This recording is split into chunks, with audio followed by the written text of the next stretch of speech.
Well, ladies and gentlemen, today has been a day of sanding, and I've prepped all the tables today, which is why they look matte finish, because they've had a sanding ready for their final seal coats. They've had the legs put on, 3 out of 5. So all the edges have been rounded off nice and smooth. There's no sharp edges now like there was before.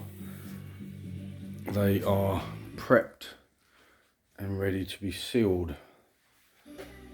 But to be fair, they look gorgeous in the matte finish, don't they, still?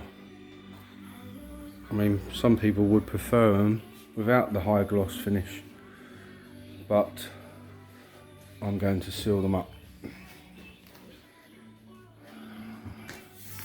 Beautiful. So we have 5 prepped and ready to go.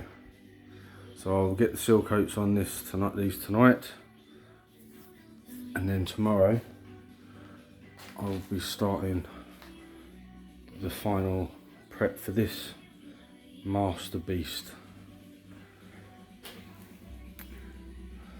and possibly even the master bullet casing, depending on time.